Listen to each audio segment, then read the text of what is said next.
Welcome back and thanks for staying with us. We're starting front page review with The Nation. Major headline, $500 million bond. Investors to get 9.7% barred from Naira conversion. In other news, federal government begins disbursement of 200 billion to 75 big firms and MSMEs. 700,000 applicants have been verified. Then you see the picture of our president flying to France. No, he was not in the flying, about to fly to France, aboard a new jet. So we have a new jet right now. I wanted to say his videographer must be amazing. No, because he's not. So the NNPCL shareholders to get 2.1 trillion naira as dividends. Oil giant declares 3.3 trillion profit. I do not understand how NNPCL found profits in this. All of a sudden. What I don't get it. And everything. Alleged terrorism financing. Others, police invite NLC boss Ajero. Lawyers list agenda for CJN designate Kekere-Ekun. President replaces NAHCON chair Arabi with Usman. And foreign banks should pay interest on stolen funds, says EFCC. Now that is interesting, but what are we starting with? I have the story from NNPCL shareholders to get 2.1 trillion dividends, and they said oil giant declares 3.3 trillion profit, just as you said. How did it come about? So the Nigerian National Petroleum Company Limited posted a net profit of 3.297 trillion.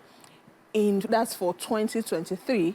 It announced that its shareholders will be getting like 2.1 trillion naira as dividends. Fantastic. And the figure itself represented an increase of the over 700 billion, which is about 28% increase from the previous profit of 2022, which was 2.548 trillion. And the firm also released its 2023 audited financial statement.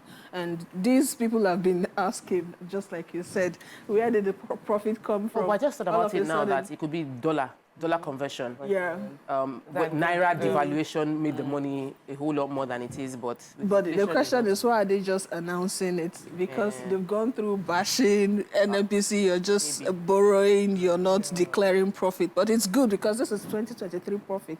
So I think they should do it more so people know that these profits are coming in, not just the borrowing. All right, Mamatu? Yeah, so I have the story of the federal government. They said they have started disbursement of the 200 billion to 75 big firms. This is coming from the Minister of Industry, Trade and Investment, Doris Uzoka Aniti.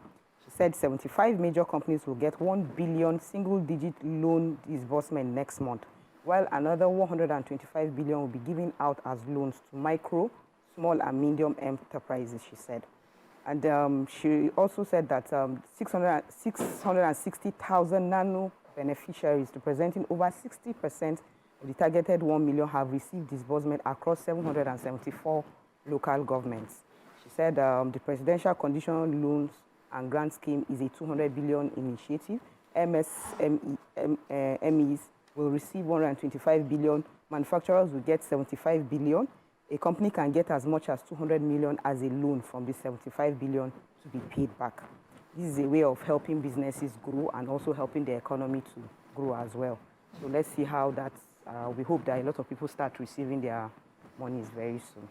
So let me quickly take the story of ECOWAS. It's not anywhere else. The EFCC boss, Olukoyede, was speaking at the network of National Anti-Corruption Institution in West Africa, and he said that the stolen funds from Nigeria, there will be a request to Western countries to pay interest on the stolen funds that are stashed away in those banks.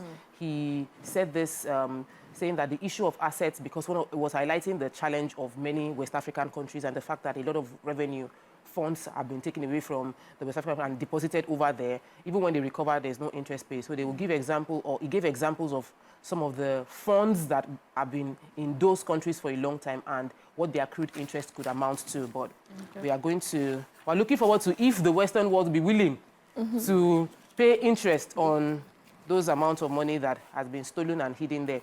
Moving on to the Punch, major headline. Tankers besiege depots as petrol shortage worsens. Independent outlets sell at 950 to a litre as black market hits 1,400. My goodness. Black market. Why I won't interfere in anti-graft agencies' operation, says Tinubu. Ogun FT Oku Free Trade Zone. Chinese embassy keeps mum on controversial deal. NNPC posts 3.3 trillion profit, declares 2 billion as dividends for 2023. Open defecation, Ogun plans Kara market relocation, mobile courts as well. NLC protests as police probe Ajero for terrorism financing. Tinubu panel, Dangote refinery agree on September petrol rollout. IG unveils 169-man squad against kidnapping. And opposition tackles presidency over new presidential jets. So what are we starting with? Yes, I have the open defecation story. So everybody hold your noses while I take this story. The Ogun State government has ordered the relocation of the Kara cattle market in the Isheri area of the state to curb the persistent open defecation by suspected hoodlums and homeless persons in the area.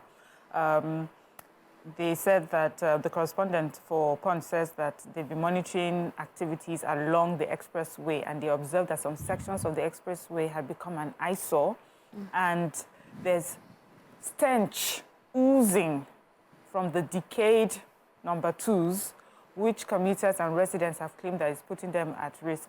And so we have, in order to enhance public health and environmental sustainability, the Lagos State Environmental Protection Agency and the Ogun State Environmental Protection Agency as well, they launched a joint media campaign to ban open defecation along the expressway. So the Lagos State Commissioner for Environment and Water Resources, Tokunbo Wahab, was the one that disclosed that this campaign was something that they were doing together with Ogun State government on environmental protection matters, and to help bring awareness on the reasons why people have to stop doing that. But they're looking to, because first of all, spread of communicable diseases like cholera, really, the communicable disease, especially cholera, as you know, we have just suffered a lot of that recently, and then. Of course, aesthetically, airborne diseases. It's just terrible. So they're looking to relocate that market. Then also they're looking to build a mobile court, set up a mobile court to try offenders of that open defecation. But I'm just saying, let's also make sure that we have those mobile toilets, because there's one thing to say stop doing it. There's also another thing to provide places where people can use them, especially if it's a busy area. Those people spend the whole day there. Where do they go when they need to go? Yes, so that has to be. Okay, so IG unveils 169-man special squad. So the Inspector General of Police, Kayode Egbetokun, on Monday, he has inaugurated no fewer than 169 special intervention squad. So this set of policemen are the ones that will tackle banditry, kidnapping, and different crimes in the country. So speaking during the graduation ceremony of the officers at the Police Mobile Force Training College in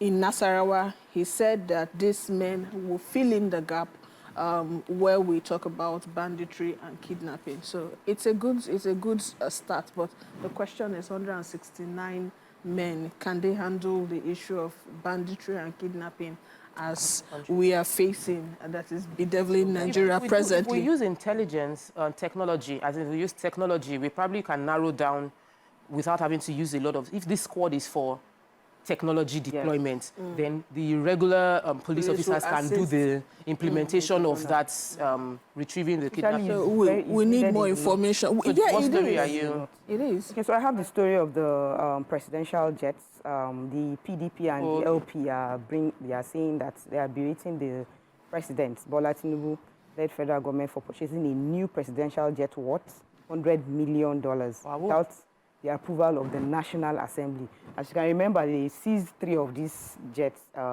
Chinese government seized 3 of these jets, and they released one of them.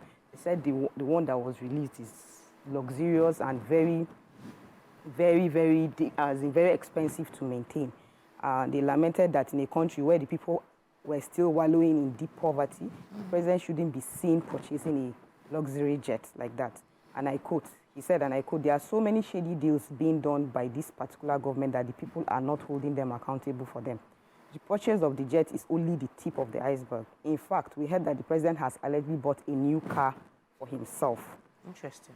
So All right. I said, okay, so this government has to come clean and tell Nigerians where it got the money for $100 million worth of Airbus when the people are wallowing in poverty. No empathy or show of pity for the people. And right now, he's saying that petrol is now 970 naira per litre, and our president is in France.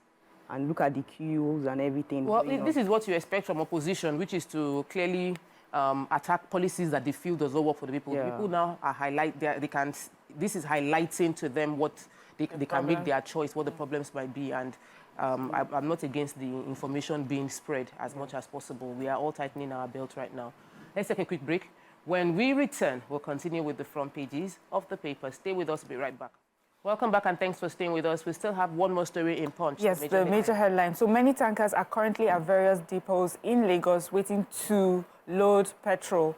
And they're saying that the reason for, what we're experiencing is because of evacuation logistics. They said that some of these trucks have started loading the supply of the product by the NNPC. And that oil marketers confirmed the commencement of the loading as well. But they have expressed fear that the queues may not disappear until Friday. As we know, there are long queues everywhere in Abuja, Nasarawa, Niger, and neighboring states, as well as in Lagos.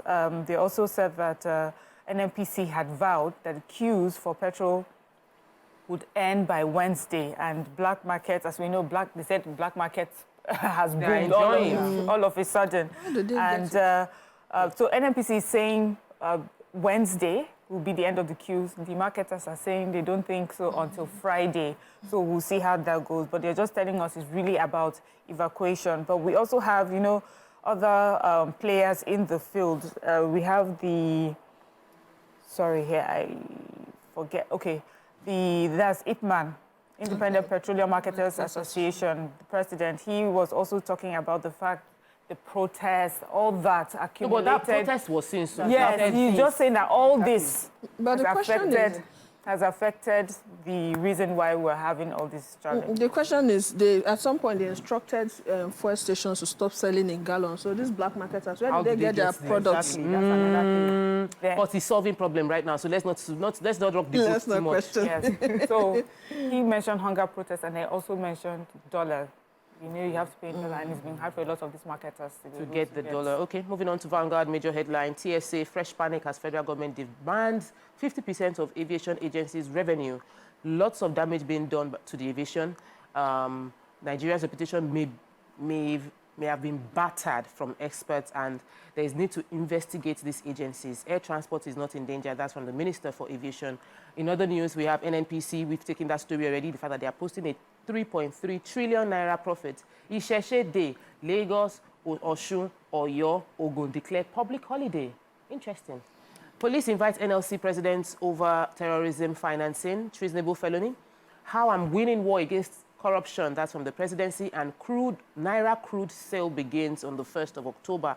That's from the Minister for Finance, Edu. So what is happening with Isheshe Day? The Isheshe Day, I see August 20th every year. The Yoruba nation have set that aside for the practice of their culture. And states like Lagos, Osun, Oyo, Ogun State, they've declared public holidays for civil public servants. So people can actually go out and practice. Holiday. It's not actually. So the governments have backed up this particular cultural event. So in case you see masquerades around the states, just know that nothing is happening. It's the celebration of culture and tradition right now. All right. So the aviation sector is really being battled. The decision of the federal government to increase contribution of aviation agencies to the TSA account from 40% to 50% is triggering a lot of panic. Before now, there's been intense debate on how they should go about it between the operators and the conversation around the threat of all these charges to the aviation industry. Earlier this year, the Minister for Finance had complained about it, saying that in the circular that the super agencies are to remit 50% of their internally generated revenue. So usually what the agencies would have done is they would, when they make the money, they spend the things they need and remit the leftover. But now they're saying you must remit 50% minimum. Then it means whatever expense you want to carry out must fall within less than 50%. And barely 6 months after the policy came into effect, Vanguard is revealing that the air transport may be under threat as FAN, and that's the Federal Airport Authority of Nigeria, and the Nigerian Air Management Agency, NAMA, as well as NCAA, that's the Nigerian Civil Aviation Authority, are possibly cash-strapped because of the long-term implication, and the long-term implication of this being cash-strapped will be very there. The aviation, I feel like the minister is saying that there is no threat to the aviation industry, but experts disagree. Experts are saying that the Nigerian's reputation may be battered. The cost of travel has massively increased over this year, and many people are not traveling as much as they should. Airlines have also been grounded. If you recollect, Arik is not flying. Many other local airlines, many local airlines are always they are combining all their flights. Combining that. It means you might book for 9 a.m. and you are going to travel. You get there at 6 p.m. or never 6 p.m. or never go happening. as far as cancelling. So let's move on to we need help, Sha. And we need the minister to be more to approach the situation, not deny the situation, so that we are able to move this agency forward. You have a story in Yes, Vanguard. I have a story where the president said, "I am winning anti-corruption war." Oh. Are we sure he's winning there exactly? So he said that he's winning against corruption, citing the strengthening of anti-corruption agencies and the political will to implement the ECOWAS protocol against corruption, among other measures. He said this in a meeting. They had a general a meeting at the institutions in West Africa, Nasarawa, themed strengthening regional cooperation in fight against corruption. And they said that he was represented by Kashim Shettima, that's the deputy president. Kashim Shettima said, corruption remains one of the most significant obstacles to the progress and prosperity of our nation. It undermines the fabric of our society, erodes public trust, and impedes the equitable distribution of resources. He said, over the past 1 year, we have worked hard to strengthen all the anti-corruption agencies in Nigeria by not interfering in their activities and ensuring they are adequately funded. We have also encouraged them to operate within the law. This is a template I recommend to other states within the region. They have not brought anybody to book so far, so I don't know how he is winning in fighting corruption. I'm sure the EFCC, the spokesperson would. They usually give updates on what is going on. Maybe it just wasn't captured there at the moment. Let's move on to Nigerian Tribune. In Nigerian Tribune, the major headline is that crude oil sales in Naira to Dangote, others begin. There are other mention the names of other companies now. A newspaper begin October 1st. First PMS delivery from Dangote expected in September. I've been expecting it for the past few months. Hajj scandal. Tinubu sacks Arabi as NAHCON chairman, names Usman as replacement. APC Folarin Buhari, others, other party leaders mourn as Omodewo Oyo chairman dies in USA. We've taken the story about the profits being posted by NNPCL. Also, we've taken the story about the president flying to France in a new Chacha private jet, presidential jet.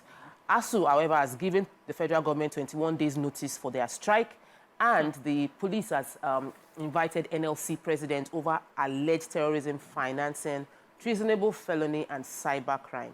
You have that story, Mariam. Yes, I find this a very interesting story as it's unfolding. I think it's been going on for a few days, but here we are today. So they're saying that the police has summoned the president of the NLC, Comrade Joe Ajero, for investigation over allegations of terrorism financing. These are heavy allegations, so treasonable felony, cybercrime, and other related offenses. It was signed by ACP Adamu Muazu on behalf of the Deputy Commissioner of Police, Intelligence Response Team. He's also been told that if he does not comply and doesn't to the invitation, a warrant for his arrest may have to be put out. They said that they're expecting him for the interview Tuesday, the 20th of August by 10. The letter shows, the particular address and also the numbers that he should call.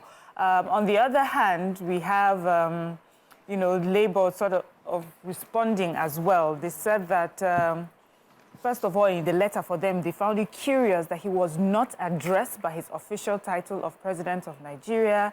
and that their eyes are on this. They're going to see how this pans out. But they referred to the fact that, you remember, the police had gone into and raided their offices, and the explanation that they gave, that they said they did not accept.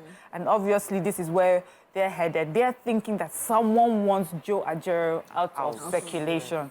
So we're watching. Let's see how this, when he sees the police today. So what I have here is Ogun State have joined other rice-producing states like Lagos, Kebbi, and we just saw that they they flagged off the harvest of 200 hectares of farmland at Magboro Rice Farm in Obafemi Owode local government area of the state. So this farm is the brainchild of the Ogun State Economic Transformation Project, which is being supported by World Bank. And by what this means, it means that from the sales and production of this rice, people now have availability of rice, and they said this is just for 3 months. Within 3 months, if they do this production in a year, 3 times a year, it's going to cater to the needs of Nigerians. And the most interesting part is they made 1 billion naira from this production in 3 months. So imagine if they have to do this imagine if they have to do this over the year for 3 quarters. That's like 3 billion naira. Did they mention how much they are selling the bag of rice so that we can quickly go to Ogun State? It has to be affordable. Now, Ogun State is here. But the most important thing is rice will be available, you know. Yeah. But we're also, I'm wondering how that will be impacted on the fact that they've now dropped import duties on rice importation, which might mean cheaper rice will be flooding the market, while local rice have been produced at an expensive. No, the policy, just for a while. They also explained that we would make sure what we have locally is exhausted. Is how they would, how they're going to implement it. But they said, remember this, they call them some form of supervisors that will make sure that what we have locally is exhausted first before we go. But the thing is, will you go and import rice when you have it at your backyard? But no. People have been unable to meet demand. That's why we had to start. Let me quickly take the story of the president sacking the NAHCON chair. We recollect that the former NAHCON chair was an acting chairman of the National Hajj Commission of Nigeria. He's been embroiled in controversies by the EFCC. There's been investigation. He's been investigated by the EFCC. So the statement was released by Ajuri Ingilali that he is now being replaced by another person, Professor Usman, who is a renowned scholar with qualifications from 2 Islamic centers of excellence, University of Medina and the University of the Peshawar University in Pakistan. And he was the chairman he has also served as the chairman of the Kano State Pilgrims Board and successfully superintended the operations of large quota of state pilgrims in the country. So the appointment is subject to confirmation of the Senate, but there wasn't clear reason given for the removal of the former acting chair. We all just assume that it's because it's being investigated. The press release did not specify why it's being removed. There's a story of ASUU. That'll be the last story we can take. The ASUU being given 21. Why is ASUU want to go on striking? But the agreement that they had with the federal government, it's not been honored. It seems like they're just telling you, okay, we will do this just so you go and sit down at home, and it's not been done. Over 3 months so that one they're saying is not even ultimatum. Get ready for the strike after 21 days. It's not affecting our politicians. It's not. The strike is not in any way affecting the people who we want to pressure to do what we want to do. So this strike is going to affect a lot of students, probably those who are about to graduate. It's going to affect the children of the middle to lower class that are in the universities, public universities. But what do you expect? I feel the pain of the ASUU, but I think that we need to find another way to pressure the government to achieve it. One thing with Nigeria, we're celebrating the loans that these students were getting, getting back to school. We're seeing the numbers. On the other hand, we're talking about 21 days, and then. And again, you know, a lot of approvals have been made. 300 increase for judicial workers, private jets, and all that. So. ASUU will say, you talked about our matter before now, so why are you not fulfilling ours, you know? It'd be like saying they show us food, you know, they give us the food, you know? That's how it is. All right.